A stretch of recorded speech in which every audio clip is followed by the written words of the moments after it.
Bem, está aí o Pedrinho mais uma vez tendo que dar justificativa sobre questões administrativas que, se fosse em outros tempos, o Pedrinho estaria aí, na verdade, falando qual seria a próxima contratação do Vasco e etc, e etc, referente ao time. Mas olha o que o Pedrinho está discutindo, olha o que o Pedrinho está justamente justificando.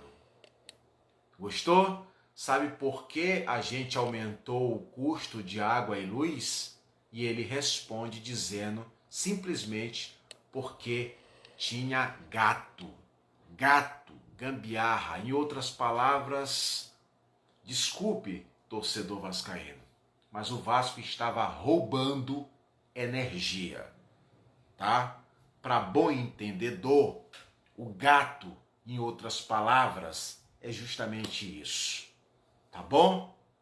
Então, por isso que você, torcedor, não pode querer que o Diniz, que os jogadores que aí estão, façam um milagre, porque não dá. O elenco é limitado? É limitado. O técnico tenta tirar leite de pedra? Tenta. Mas tu acha que além disso ele vai poder fazer o quê? Eu vejo muito vocês cobrarem, usa a base, usa a base, usa a base. Para quê? Para queimar os meninos? Para botar os meninos lá no estouro do negócio? Na hora que o bicho tá pegando? Vocês acham mesmo que os meninos vão resolver o problema do Vasco? No campo? Não, sabe por quê? Porque o problema do Vasco, antes de ser o campo, é fora. Entendeu? Então você vai ter um presidente falando que o custo de água e de luz aumentou porque tinha gato. Ele tinha que pagar 150 mil reais. 20 anos sem pagar o IPTU porque tinham 2 milhões só em atraso de IPTU. Hein?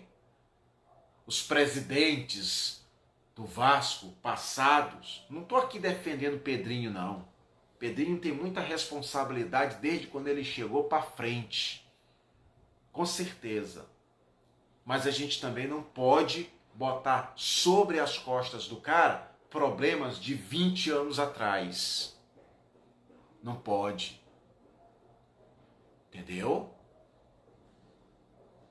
Então, enquanto o Vasco, através do seu presidente, tiver que ficar dando entrevista para estar falando sobre IPTU atrasado e gato sobre água e luz, como é que a instituição Vasco da Gama vai ter condições de ter um time super, mega, hiper competitivo, que o torcedor no alto da sua paixão é só o que vai cobrar. Mas também no alto da sua razão não entende que o clube passa por um momento muito complicado, muito delicado. Organizacionalmente falando, estruturalmente falando, financeiramente falando e ao longo de décadas, gestão nunca teve. Porque cedo ou tarde a conta vai chegar e parece para todo mundo olhar que ela está chegando. É o que a gente está conseguindo perceber. Porque o presidente do clube, ao invés de estar dando uma entrevista para dizer que vai contratar para tentar reforçar o clube, ele está dando entrevista dizendo que ele tem que pagar a água, ele tem que pagar a luz e ele tem que pagar o IPTU. Então, torcedor, antes de pensar em invadir CT, pressionar jogador, ameaçar jogador, vocês precisam reconhecer juntamente com os dirigentes, encabeçado aí no caso o Pedrinho, que a situação do Vasco é calamitosa. Calamitosa. E você percebe que ninguém se encoraja a investir no Vasco, a comprar a dívida do Vasco para dizer o seguinte: é minha, eu vou bancar e nós vamos caminhar junto. Porque desde quando a tal da 777 ou 777 saiu, cadê o próximo investidor? Cadê, meu Deus, o próximo investidor? Ninguém quer. Porque a batata tá muito quente, ou talvez assando de tal forma que quando alguém se aproxima para querer pegar e botar no colo, resolve soltar.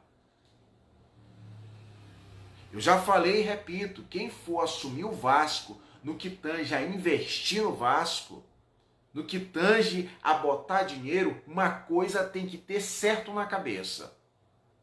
Os primeiros 2 anos, pelo menos os primeiros 2 anos como investidor, você não vai ver cor de dinheiro. Você só vai ter que colocar dinheiro. E não é pouco. Você só vai ter que colocar dinheiro. Por que a Seven não deu certo? Porque ela veio pensando em ter retorno imediato. E uma gestão pífia deu no que deu.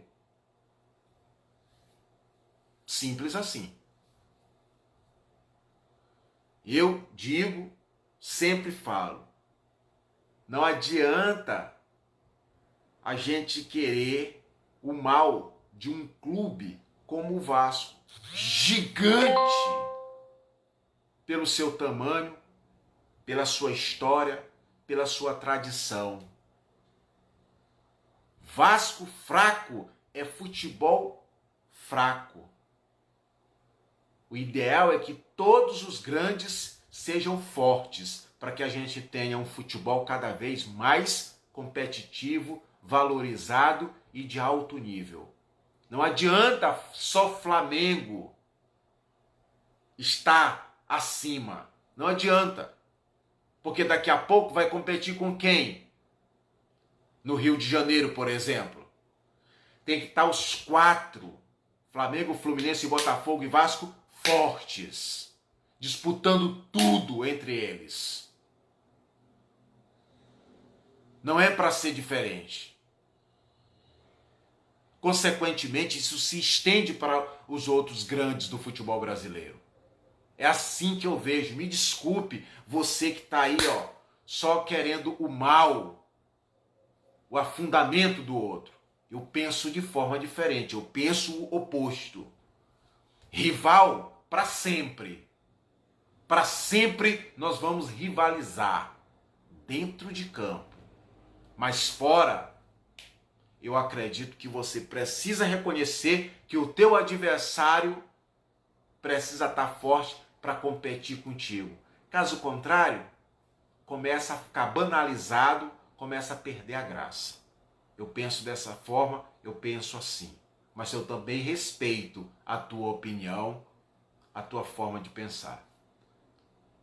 Abraço.